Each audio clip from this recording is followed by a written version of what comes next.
Yes, everybody, welcome back to Talking Wolves. Welcome back to a brand new match preview on the channel. Premier League football is back for Wolverhampton Wanderers, and we're on our travels once again, this time to Anfield to take on the league leaders Liverpool. In this video, I'll be giving my thoughts, the latest from Vitor Pereira's pre-match press conference, and we've got quite an in-depth chat with an opposition fan later on in the video as well. But Wolves will be hoping to make it 3 wins from 3.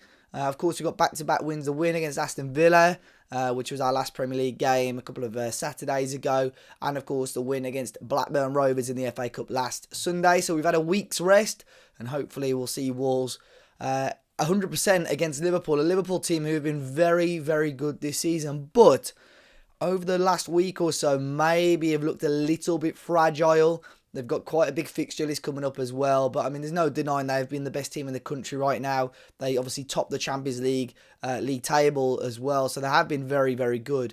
However, eyes are starting to look at Arne Slot a little bit. They're 7 points clear at the top of the Premier League. They lost out in the FA Cup to Plymouth, which was a big shock. You know, they rotated that team, but still had some strong players in there. And then on Wednesday, they played against Everton, and in the end conceded late on there in what was, a real tough test. The last game at Goodison Park as well, which obviously I'll go on to talk about with our guests later on. But Wolves travelling to Anfield, it has not been a good stomping ground for Wolves since we returned to the Premier League, really. I think in the Premier League, in the sort of the modern era, we've only beaten them there once. And I think it was Stephen Ward under Mick McCarthy, which was a real memorable game. I might have to go and watch that goal back later. It's such a memorable game. I think Stephen Ward was playing up front that day, wasn't he? So that was, it's proved. We've beaten them there in the FA Cup, but it's been a very difficult place for Wolves to go. I think the fixtures now on paper, after the next couple of weeks, start to look a little bit more favourable. But when I say they look more favourable, I think they're even bigger 6-pointers for Wolves, because in that stretch, after the next couple of game weeks, we've got some huge games against teams in and around us, which are really going to be the difference between Wolves staying in the Premier League and not. So games like this week, I think Bournemouth, probably about 3 months ago, you would have looked at and thought, yeah, that's a nice fixture, but they're on fire. Of course, we've got to play them again in the FA Cup. But I think the next couple of weeks, if you can nick a point out of each of the games, or you nick a win, I think you're looking in a much better position. And that's really what we've got to do over the next couple of weeks. Just try and nick a point or nick a win here and there. And I think with the quality of players and the togetherness and positivity and attitude that the squad and Vitor is now showing in pre-match press conferences and just in general, it gives me that little bit more optimism that Wolves have the ability to stay safe and have the ability and will stay in the Premier League. It was, again, another upbeat pre-match press conference from Vitor Pereira, which I'll touch on in a second. Over the last couple of weeks or so, we've seen a real togetherness and team bonding from the players. I know it's real basic things, but it does help. Wolves players out paintballing last week. They were at the restaurant in Tetnal, owned by Sasha Kalajdzic's wife, yesterday as well for a meal, and there was a huge part of the group and the squad there. So those little things that are going to increase the togetherness, increase the cohesion and the morale of the squad, which is so pivotal at this part of the season. But we had the pre-match press conference from Vitor Pereira earlier on, of course, on good form as always. Very positive, believes that Wolves have got the quality and the strength to compete with anybody in the league, and he doesn't want to, or he's making out, he doesn't want to just turn up to Anfield to sit back. He wants Wolves to play their game, he wants Wolves to attack.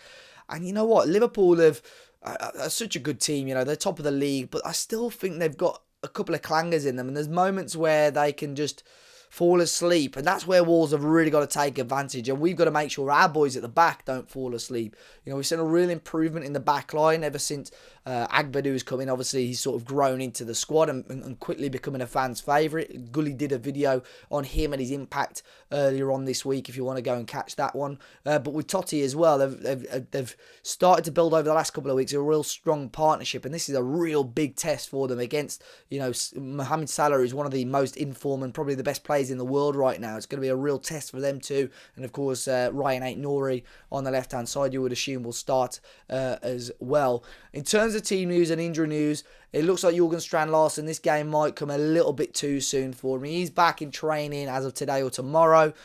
He may be on the bench possibly, but it's really unlikely that he's going to start against the Liverpool. Another one is obviously Hwang Hee-chan. It sounds like he's going to be out for a few weeks after pulling his hamstring against Blackburn last week in the Cup.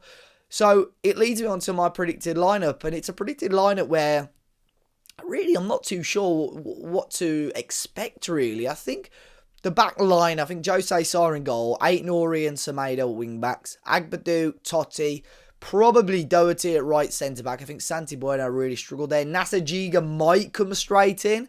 However, I think the fact that he didn't come off the bench last weekend against Blackburn probably shows to me he may not slot straight into that spot, but I'll be pleasantly surprised if he does start. Midfield too, I think Andre and João Gomez. Maybe this is a little bit harsh on Jean-Ric the Belgar, but I think he may get dropped for this game and have the front three.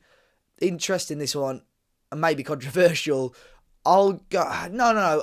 I'm changing my mind here, or am I? No, yeah. I'm changing my mind. I've gone, and you also already see it. Cunha, Guedes, and Sarabia. However, if I flip the screen now, I think you could see a universe and a team where Marshall Monetzi starts almost as a false nine, which is how we saw him play against Blackburn because of his energy. He got up and down the pitch. And I think we could see this setup where Marshall Monetzi starts as a false nine with Cunha and Gedge either side of him. So they're the teams that I'm thinking. Obviously, just that one change, potentially Sarabia or Monetzi in. Let me know your thoughts on those in the comment section down below. But I'm looking forward to the game. It's going to be tough. More likely than not, Liverpool are probably, because of their form, because of how good they've been, may get the 3 points. But I think they've got such a run of fixtures now. They've dropped points, or they haven't won in their last two. I'm hoping that we can approach this game and play against maybe a fragile Liverpool side and really get the better of them. We need players to be on their A game. We can't have anybody sleeping. But if Wolves can get something out of this game, it'll be a massive, massive bonus. And hopefully we'll be smiling and be happy by Sunday evening as well. But we'll move on now to the opposition perspective. A real bumper one, a long one today, but I had a really good chat with Montell from the Big Six Bands. He's a big Liverpool fan, to get his thoughts ahead of the game, what we can expect from Liverpool and what his hopes and aspirations are for the rest of the season. So then, guys, delighted to welcome Montell from Big Six Bands. Of course, at the Liverpool perspective ahead of this weekend's game at Molineux. Montell, thanks for jumping on, man. How you been keeping? Everything's been all right, man. Just, again, under the weather a little bit for the health-wise, just a bit ill because, the weather's cold and stuff. But Liverpool conceded that last-minute goal and obviously the FA Cup defeat. It's been a tough week. Yeah. But, Wolves on the weekend, as I said, we got used, and then hopefully we can bounce back, man, because it's been a tough week. Even though we're flying, you can still fall under the weather no matter how good your team's doing. There's always next game. You know what I'm saying? There's always next game. So it's a tough schedule for you guys as well. I know I've obviously heard it in the press and stuff. Got quite a big number of games coming up over the next couple of weeks, and obviously you're having quite a few midweek fixtures as it was anyway. But I mean, that game, we'll touch on that game quickly against Everton. 2-2 draw. You disappointed? I mean, Liverpool were obviously favourites going into it, but there were a lot of eyes on the game, especially with Liverpool leading it. Massive Merseyside derby, last one at Goodison Park. What was your takeouts from that game, really? Listen, it was never ever going to be a football match when you play Everton. You either walk away with injuries or the victory. Never both. So if you walk away with the victory, you're probably going to walk away with injuries. Probably going to be both. You know what I'm saying? And genuinely, I knew what type of game it was going to be. And they never make it easier for us. We got 1 in 5, bro. We have 1 in 5 wins before yesterday at Goodison Park. Obviously, David Moyes back in the dugout. It was 41 wins apiece at Goodison Park with 37 draws. And, that was the one to take it home. And we were so, so close. As I said, I don't want to go into the officiating too much because I generally felt like it was terrible officiating throughout both sides. It wasn't just us who got the brunt of the decisions, but even the last goal was very questionable. First goal was questionable. But at the bottom line is, we know how bad the officiating is in this country. And at the end of the day, when you're in a title race or leading the pack, you can't sit there and leave and put your victory or your points in the hands of these officials. Yeah. You just can't. You generally can't do that. And you get games like today where you're praying and hoping it maybe falls your way or falls the other way. And we paid the price, unfortunately. You have to defend your box. You can't defend like that and expect to get away with it and think the refs are going to save you, because odds are they're probably not, even if it's the right decision. You guys have been at the receiving end of a few decisions this season. I know the John Stones header from the Foden corner, was it the Stones header? That there is like, standing clear in front of the goalkeeper, and when it doesn't go for you, it just doesn't go for you. Like, and that was for me a well-earned draw. In that game, the game that you played, Man City.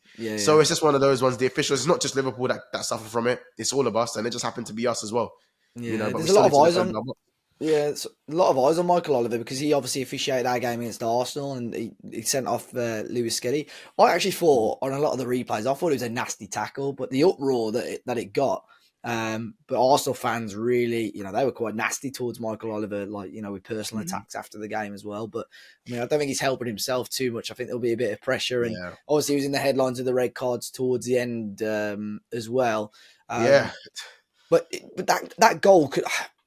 I think it would have been softer. I mean, we sort of had a chat earlier on and talking about the ricochets and how it fell. I mean, it's a great finish by Tarkowski, don't get me wrong, but it could have been a foul on Konate as well, but it was purely down to bias. I think if a referee blew, I don't think not many people would have argued with it. I think Everton may have said it was soft, but it's just the look of the draw, and unfortunately, I always think that, like, when I looked back at it, Konate does jump and he does get pushed in the air, and if you get pushed in the air, you can't really do anything because you're in midair. You don't necessarily control gravity. We're not superheroes, so there's nothing you can really do in that situation. What I would say is that I still think Beto just does enough where it's not necessarily two hands. He actually uses the forearm/shoulder where it looks a little bit more. Well, if the ref doesn't call it in real time, it's not really enough of a clearing of his error to overturn it.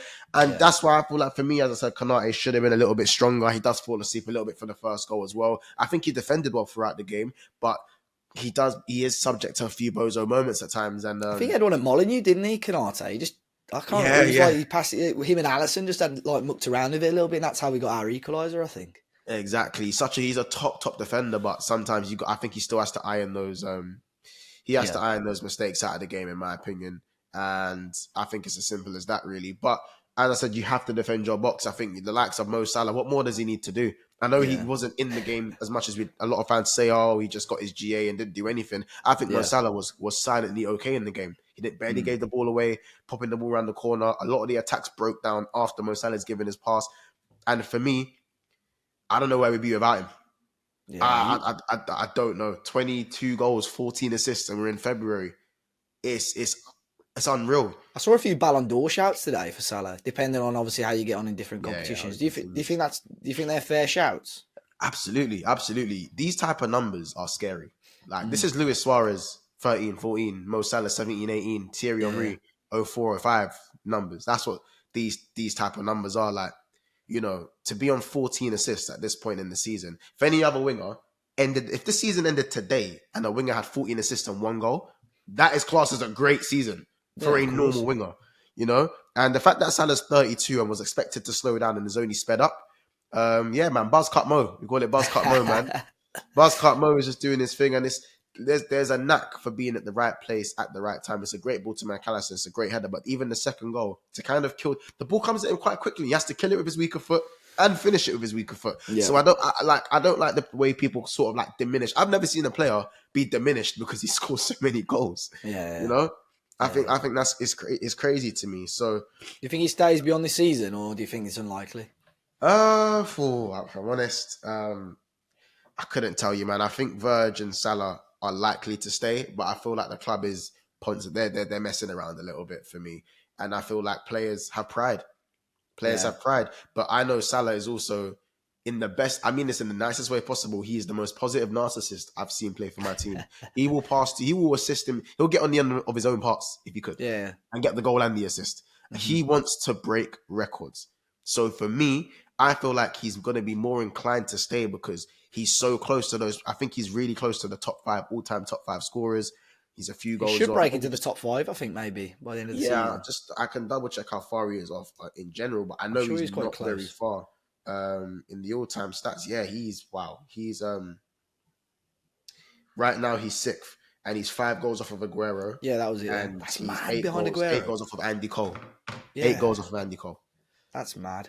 I think he Yeah. could break that this season. I mean, that's just unbelievable. Yeah, I And think I he can mean, get 30 this year. With all yeah, the yeah, games, 14 games to go, he can yeah. get to get 30. He needs 8 goals in 14 games. I mean, if Salah doesn't get 8 goals in 14 games, you kind of look at him and go, that's not that good for your standard, kind of thing. Like, I you mean, know with the what I form mean? that he's in, yeah. I mean, even some people are saying he may have slowed down over the last few weeks, but I mean, the last 2-3 games has been fantastic again. Yeah, Just in regards to returns and numbers as well. I'm not So hearing the Christmas curse allegations anymore, am I? yeah, That's the thing. It's funny where those have gone. I haven't heard I those know. in a while, because I just think it's normal that players go through 3-4 games where they're not up to the races. It's Yeah, that, like, players aren't androids. They're not going to be yeah. 9 out of 10 every game. And I think because he set the standards for himself, I think people kind of expect that. So when he doesn't score for a couple of games, he's a scrub. I think that's natural. We've had it with Cunha, and to be fair, I'm guilty of it. I think the last since the new year, I felt he slowed down massively. But Yeah. there's probably 3 or 4 players on the pitch that are playing well below the standards. But because Cunha's the main man, he's ultimately the person that you pick out and you're disappointed Yeah. with, in terms of them getting the numbers. And Salah's probably the same, not just with Liverpool fans, because you probably get so many neutral fans watch every Liverpool game that everyone's going to have an opinion, everyone's going to have a Yeah. comment on it. So, No, no, I agree. And I think that if I'm being 100% honest, that, like, we can be a bit spoiled at times. Me personally, yeah, I'm a massive fan of Mateus Cunha. I've been singing his praises since last season. I'm not sure for the Wolves fans that are in my chat as well, they'll probably vouch. Like, I'm always like, when Cunha was linked to Arsenal, I was trying to tell Arsenal that if you guys get Cunha, it's a different conversation. Like, nah, we want this, we want that. So I'm telling you, he walks into your team as the second best attacker, and it's not even close. Like, the guy is like, I'm pretty sure he got 12 and 7 last year. Maybe correct me if I'm wrong. I think it's 12 and 7 last year. If you look at him in game, he can play up front. He plays in the left 10. I don't know why I'm telling you this, like, you're a Wolves fan, innit? But every time I watch him play, and it's not even just the stats or just what you see in the highlights, because I've watched a few Wolves games in 90 minutes. What he does in game, the way he drives at players, you don't see that no more in football. Everything's boring, systemated, 2 backs of 4, keep moving it, really slow. He just goes, him and Gomez just go, give me I'm the going to ball. run. Yeah, I'm yeah. going to run. You know what I'm saying? Like, Neto was another one. Yeah, I know he's gone to Chelsea. And he's another one. There's a brave sort of ethos at Wolves where players are very happy to just run at players. I think that's kind of gone out the game a little bit. I understand your defense is a bit weak, and that's why you probably concede so many goals. But going forward, you guys have always been a threat in no matter what team you face. It's just about, for me, it's always been, can you hold the lead? Yeah, You know, so that's kind of been the story. And if you look at the type of goals that Cunha scores, screamers, left footers, taking on 2-3 guys and popping it top corner. The one where he done the little McGeady spin. yeah. And I Forest, don't I know, I think, can't was remember it? who that was Great against, goal. the McGeady Yeah. spin goal that he does. The type of goals that guy scores, yeah, it's a joke. He's a joke, man. I think he And gets into every team. I said that before it hit like the bit of a purple patch before Christmas. I said it on the overlap. I think he could, and I think the only person that argued me was the City fan. And I said, "Wow." He said, "Not ahead of Mateus Nunes." I was like, "Mate, you're crazy." I said, "Like he Mateus walks in who? exactly, yeah, Mateus exactly, who? exactly." So, The guy but that plays right back now? yeah, exactly. So I think the Chelsea Oh, fan was questioned it. And I said no, I still think he gets in.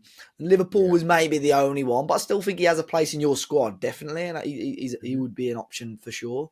Maybe behind the Yeah, front three or 100%. whatever. So For me, I'd play him as the striking option. For me, he'd battle with Jota for that number 1 spot. He's better than see, Nunes. Jota Do was you know? similar with the like you were saying with driving forward at Wolves. And I know it's the same at Liverpool. Players used to bounce off him; they just couldn't get close to him sometimes when he's like on full form. It's just a shame his Exactly. fitness and stuff at Liverpool. Yeah, he's a proper gunman. He is, but again, I am kind of running out of patience with him. I did say last season, I've got your yeah, back here, yeah. mate. For me, if Jota goes and gets a plethora of injuries at the start of the season, I don't know if I'm willing to keep him beyond and maybe sell him now while we can get some money for him. Simply Yeah, I because saw it's not some about the rumours. quality. It's really not about his quality. It's Yeah. about can we rely on him? And if Nunes isn't the striker we can rely on quality wise, then we then can't have another striker we can't rely on fitness wise. And it's annoying because he's one of the only players who proper knocked on that door when it was the front three of Salamane Firmino. He proper banged on the door and gone, I'm still here. I'm not going to be, no disrespect to like anyone who's not, like Origi, who was kind of happy to be the bit part player as quality. I think Origi's a quality player when he was a bit younger. But he was kind of, I know he knew what it was. He wasn't going to get into Yeah. that front three, more of a rotational role. I've got massive respect for players like Jota and Shaqiri, another one who really did break into that impenetrable front Yeah. three that we had.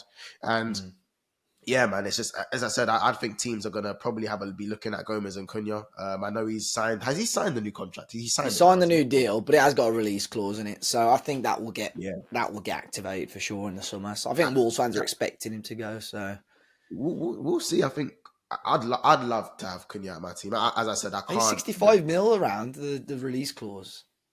Yeah, you pay for. I think you pay for what you get. I think you pay for what you get. Like Yeah, I this don't think it's bad. guy. I think it's quite cheap, like Yeah, considering, you know. he. How many? I don't know how many goals he actually has this season. I think it's Um, 12 maybe in the Prem. yeah.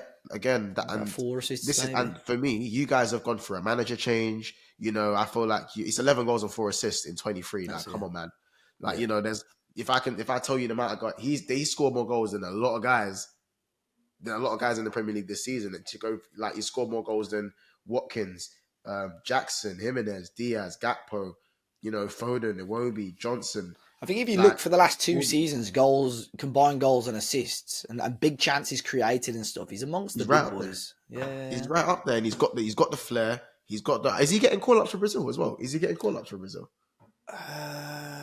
He didn't. He's not actually in the last couple of squads, but I think he's nailed on for the next squad, surely. Because I know sometimes he does get his injuries as well. I know his Yeah. injuries can sometimes be like last season. He was on fire, and then just the injury caught him. Yeah. The injury caught him, and I know that kind of slowed you guys down. I mean, listen, thank God for Strand Larson. He's a good player as well. You got him who likes to get the goals. But I just think Strand needs that. He needs if you guys aren't creating anything, I think he'll become isolated. He kind of needs that service for sure to get the goals. Where I just feel like Cunha, he'll just run the game. If he wants to, he'll run the game, and if he's given the space, he will hurt you.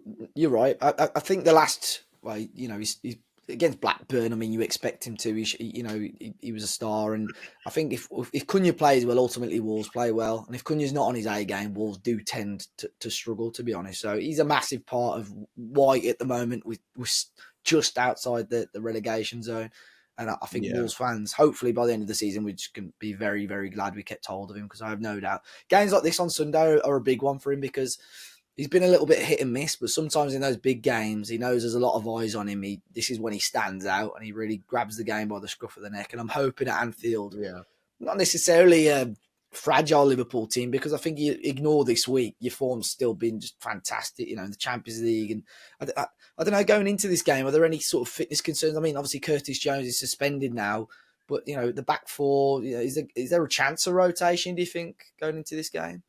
No, I saw Gravenberch was taken off quite early in the Everton game. Another decision I wasn't really a fan of. For me, I think if he stays on the pitch, even though he wasn't having his best game, I just think he prevents there's 3 instances where Curtis Jones is actually the one who goes to try and block the shot. And I know he played a part in the goal, but Gravenberch is a bit more defensively minded at times and kind of senses danger. I think Grav will definitely start in the game. Rotation wise, I don't really see why we would rotate. I think maybe Jota would start. I think Diaz in the false line has struggled recently.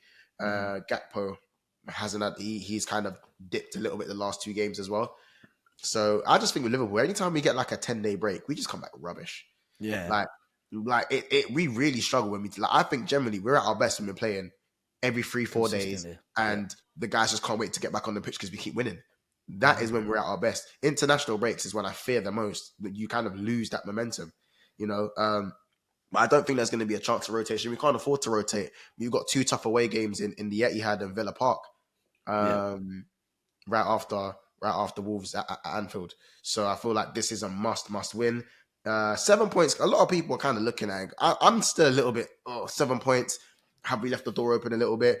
And there are a lot of rival fans that are going, you're 7 points clear. Like, what you know what I'm saying? Like 14 games to go, 7 points clear. What do you have to worry about? But when you're actually in the position, it is still a little bit like things can change very quickly. There's a lot of football games to play. You got tough games as well. Yeah, like Villa and City. I mean, I'm not going to say it's going to happen, but you drop points in both of those games. Even if you draw those games, all of a sudden you give a chance for somebody to catch up quite quickly within the space of a week. You know what I mean? So Exactly. So, and I think you have to earn your dues when you win this league. I think even if it was 9 points here, there's still a lot of football to be played. You know what I'm saying? If you go and lose against Villa, or you go and lose against Man City, and Arsenal go win those games, that 9 points becomes free as well. So Yeah. even, you know what I'm saying? Even then, it's still a bit different. But what I would say is that Wolves aren't to be taken lightly. I know you've gone through the manager change. I know you've kind of gone to the 3-4-3, I believe it is, Yeah. formation now, Correct. rather Yeah. than the 4-2-3-1. I think you was running. Was it 4-2-3-1 you was Yeah. running Gary out? O'Neill sort of. Gary O'Neill? I think his issue was he couldn't decide on what he played back three every now and then, but it was predominantly like a 4-2-3-1 under Gary Yeah, O'Neill. yeah. I liked Gary O'Neill personally. I wasn't really too sure about him being sacked. My opinion personally, I like Gary O'Neill tactically. You probably, I don't know. Did you kind of agree with the sacking? I agree with the sacking. To be fair, I see both parts of it, and I've actually I think he's linked with the Blackburn job. I've actually got to do a video for someone about him potentially going to Blackburn because I think tactically, like I said, he's you can tell he's a clever coach. I think he has these ideas, but he lost the dressing room a long time before his sacking. And Yeah, then his last game was against Ipswich when it all spilled over and everyone, a couple of red cards and stuff in there. Cunha eventually got it's banned, and then he it's threw the happening every players under game. the bus straight after, and it was just like, nah. So I think he Yeah, had to go then, really. So, yeah, I mean, I think he'll do well. I think he'll have a successful career as a coach. Just maybe, when you're in a team like Wolves struggling, I just don't think he knew how to get the motivation, out of the yeah. players again. But I life think under Vittel's yeah. okay so far. Injuries as well. I always think as Yeah. well didn't help him. They didn't help him. End of last season, definitely not, because I think if he had, it was Cunha, Huang, and Neto all firing. They all got injured, and we just fell off a cliff at the end of last season. I think genuinely had some of those, we could have easily got to an FA Cup semi-final or even a final. We would have Yeah, finished a lot higher in the league, and he would have had a lot more momentum going into the new season. So it's just fine yeah. margins, unfortunately. But I suppose that's football, 100%. isn't I it? think you just have to, I think the thing, because I always look at Wolves and go, there's about 7 or 8 names in your team that personally, I always Some look at great and go, players. you know what I'm saying? I always look at guys like Eight Nori, he gets links with moves, but I don't think the move usually happens, and he's No, technically brilliant. Like guys like Guedes, for me, is someone who actually come from a good, like Guedes is no scrub, but I think no, he's mate, kind he's of had a come from good career when you look at it. Really, well, the yeah, teams that yeah. he's Like played for, he's obviously well thought of.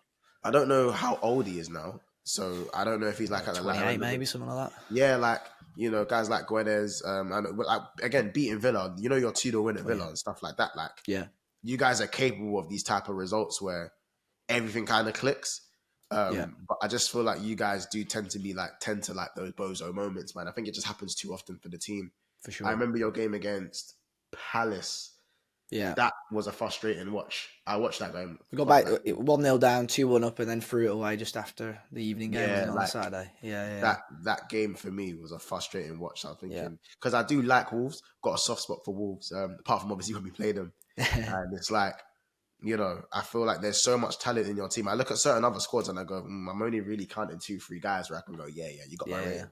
There's about 7, 8 players in Wolves, as I said, like the 8 Nuris. I do like Strand Larson. He's a young player as well, by the way. But I just feel like when you've kind of taken Matt Doherty back after all the years again, and I know is the Kilman leave? What yeah, happened to yeah. He Kilman? left in the summer, then he went to West Yeah, he Ham. left in Yeah, the summer. Kilman's a massive part of that back line. You know, signing Andre. Listen, remember Andre was linked to Russell most of the window. quite Don't you heavily. remember that? Yeah, We really wanted Andre before we kind of knew that Gravenberch was going to be one of the best midfielders in the league. Before we yeah, knew that, before we kind of figured that out. But yeah, like, as I said, Andre, Gomez, Cunha, Larson.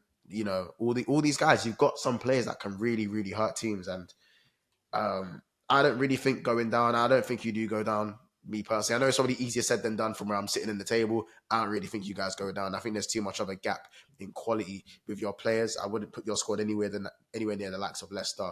I know Ipswich have Liam Delap, but in terms of depth in quality, you guys are miles better than those guys.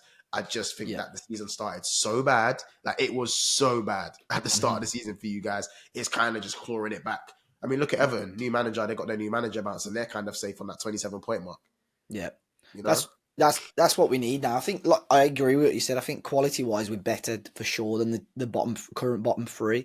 It's just that how often are they going to gel together? Are they going to stay injury free? And if they have enough sort of heart and fight and desire, because I think teams like Ipswich will somehow find that grit to see out games and win football matches, whereas Wolves need to make sure they do it, more often. But we play you guys. I think we've got Bournemouth next, which is another tough game. But then the fixtures start to get a bit more favourable. I mean, you said earlier we've got 14 games left this season. We've still got to play Southampton, Ipswich, Leicester, Everton, West Ham. They're the teams around us. They're must-win games. You know what I mean? So a lot of 6-pointers there. And the thing is, you win 1 or 2 games. Yeah, have you guys won back-to-back games this season yet? Yeah, Leicester and United, Vitor's first 2 games. Yeah, so I think that's my thing. If you guys win back-to-back games, I think that secures your safety, because let's be honest, the bottom 6 teams, like you guys are 1 win in 5. Leicester are 1 win in 5. Everton was sitting right with you guys. They get 3 wins and a draw. All of a sudden, they're 9 points clear. They're 8 points clear. Yeah, completely out of the way. Yeah, Southampton 1 win in 5. So it's like it's easier said than done, but a couple of wins should probably do the job. Yeah. So, and I think Southampton done you guys a favour by beating Ipswich Town for sure. Yeah, I think it keeps them out of the way. I think every point, like even maybe not necessarily on Sunday, but even if I think the only games Vitor has lost are against teams in the sort of top 6 at the moment. So he's doing okay, but if you can nick points against the likes of Liverpool and Bournemouth, every goal, because the goal difference is quite tight. It's absolutely massive at the moment for Wolves. Yeah, that's true. It could come down to goal difference, really. Yeah. Fingers crossed it doesn't. Fingers crossed we're clear of that, but we'll see. One thing I've not mentioned is that FA Cup exit on Sunday. Like I said earlier, I was listening to that on the way back from the Blackburn. We played them in the cup. What do you think went wrong in that, Montell? Because obviously it was a rotated team. Liverpool fans going into it probably felt it was strong enough to get the win. Of course, the Plymouth goalkeeper had a great game as well. But do you think maybe the lack of strength on the bench let you down a little bit? Because sometimes, although you have a rotated team, you still want some of the big boys to bring off the bench. I think Curtis Jones was an unused sub as well. What did you make of that? What was your opinion on that game? We didn't want the fight. Like everyone's saying, the manager was reluctant to play a strong team, or arrogance was the word that's been thrown around quite a lot. I completely disagree. Yeah, Plymouth Argyle, but you start Nunes, Jota, Chiesa, and Diaz. Yeah, and Elliott. That doesn't sound arrogant to me. Fair enough. I understand. From the midfield downwards, it was obviously complete rotation from the midfield downwards. You had young Trey Neone, you had McConnell, Mabea obviously had to come on for Joe Gomez. Our pivot was a combined age of like 18. As I said, Kwanzaa, who's not having a very good season after being really good last year, is struggling a bit. I think the front 4 alone should have won us that game anyway, because the bottom line is Plymouth were never really going to score a goal from open play. I don't care what they were never going to score a goal 100%. From open play. If you actually saw the penalty, Harvey Elliott decided to play volleyball. He decided to want to play volleyball, and it was a Stonewall penalty, rightly given. But for the attack to be as bland as it was, they just turned it into a dogfight, similar to what Everton did, similar to what Man United did, and you see a common trend of drawing and losing games. I don't think Liverpool have been up for the dogfight in certain games. I think when it comes to playing pretty football, we've played most teams off the park this season. We played a lot of teams. Don't get me wrong, there were certain games where I feel like even at the Molineux, I feel like, we got the penalty and we saw the game out. That was a tough win. I think at home to Brighton were better than us for 60% of that game. And even Southampton gave us a game away from home with the 3-2 win. But when you have Mo Salah, obviously, it's Salah in it. But they changed the game. They wanted a fight. And I just don't feel like certain games Liverpool haven't been up for the fight and they want to play football. Sometimes you just have to be up for the fight and pick up the scraps and be clinical when you get your chances. And we haven't done that in certain games. I said, to give you an example, Man United at Anfield. We're talking about yesterday's game at Goodison Park. It's the same sort of thing. And I think Plymouth done that. They came with a game plan, stink out the gaff and see what you get. And it worked to an absolute T. And I can only give them credit. I'm frustrated because I never thought this squad was good enough to win the quad anyway, personally. I've seen Liverpool squads that I think were good enough to win the quad. 21-22. That team was good enough to win the quad. We lost in the final. We lost the league by a point. We won the cup double. That team was good enough to win the quad. We just fell short. This team is not as good as the Thiago, Fabinho, Salah Mane. I think it's a good team. I just don't think there's enough maybe just not enough depth at the moment. It might, Yeah, to both in ends, terms of though. like you're never going to get 3 world class players for every position. But like I use Sunday as an example, and I think Arnie but maybe the midfield and back four, who you said was rotated, but it's rotating. You're having to play. I have no doubt, good high potential kids, but they wouldn't be good enough to play Premier League week in week out at the moment. No, I of just think course not. maybe And that just, yeah. just a slight tad more depth for Liverpool. Yeah, and I feel like maybe Trent not starting probably, took our creativity took a bit of a hit Yeah, with Trent. With Trent, obviously only having to he came on and you could see the difference when he came on. But yeah, I just feel like against a team like Plymouth, who are bottom of the championship, 69 goals conceded, scored the least goals, and yeah. it's just crazy how the bottom of the championship can beat the top of the Premier League. But it's the magic of the FA Cup, man. And at the end of the day, that's just kind of what it is. We take it on the chin. I never thought we was going to win all 4 cups anyway. I just Yeah, didn't think we'd go out to Plymouth. I just, you yeah. know what I'm saying? I thought we'd go out to someone. I feel like we'd rotate heavy at You'll be some point. gutted if you win the treble now, though. And you lost out to Plymouth in the FA Cup. Like I think, Yeah, like yeah, if we actually do, like I do think we win the Premier League. I don't know what you think. I don't know if you think the I same. think so, mate. Yeah, I think so. For I sure. think we Yeah, do win the Premier League, but the Champions League and obviously being in the final of the Carabao Cup, I think it's a really big 3 months coming up, man. And I've seen the wheels fall off all too many times as a Liverpool fan. So even though on streams with rival fans, I'm calling them my peasants and I'm telling them to fetch me my ale and that I'm parched, tell them to fetch me my ale and stuff like that. We still take it one game at a time, and sure. you got to keep your world class players fit. And you just have to keep moving. But it's a very disappointing loss. Very disappointing loss, if I'm honest, man. But I think it's a learning curve, especially for the young players. A learning curve.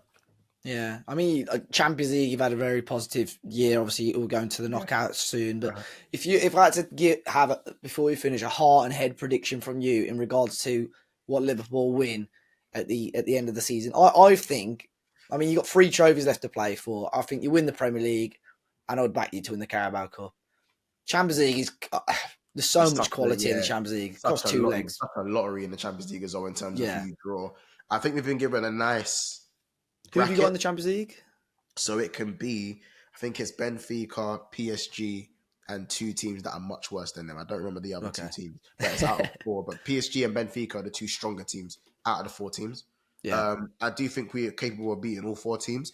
Yeah. PSG is the team you'd probably want to avoid, if I'm being honest, because they're definitely going to go through. I think it was 3-0 up, I 3-0 think. they won in the Yeah. and Dembele, Doué, they're all kind of doing really well. Barcola, the young boys are, they're starting to kick ball again. I know they started slow in the Champions League. I know they kind of barely made it into the playoffs, actually. Yeah, I think they struggled, yeah.